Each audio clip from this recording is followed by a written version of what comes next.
जळी स्थळी काष्ठी पाषाणी कुठेही आपल्याला दिसतं, जळी स्थळी काष्ठी पाषाणी कुठेही आपल्याला दिसतं, आणि प्रत्येक घरात बघा तुम्ही एकतरी टकलं असतं. बरं, असंही नाही की टकलं व्हायला म्हातारच व्हावं लागतं. बापाच्या आधीच पोराचं आजकाल लवकर शहाळं पिकतं. टकल्याला स्वतःला प्रॉब्लेम नसतो, भोवतालचे त्याला छळतात.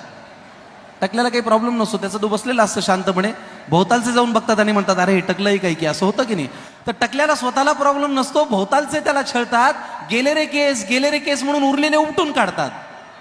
पण जेव्हा पडायला लागतं ना टक्कल आणि केस लागतात गळू, जेव्हा पडायला लागतं ना टक्कल आणि केस लागतात गळू, वेगवेगळ्या आकारात उघडी पडते ही गुळगुळीत टाळू. काहींच्या अगदी दर्शनीय भागात अशी तारेची घासणी उरते. बघून घ्या, काही घासण्या सुद्धा आहेत तिथे 1-2-4. काहींच्या अगदी दर्शनीय भागात अशी तारेची घासणी उरते, तीच त्यांना आयुष्यभर भांग पाडायला पुरते. काहींना मागे खड्डा जणू विहीरच खणली जाते. काहींना मागे खड्डा जणू विहीरच खणली जाते. काहींचं घर जातं पडून, फक्त कंपाऊंड वॉलच राहते. काहींची टाळू तर अशी मऊ जणू बेसनाचा लाडू दिसावा.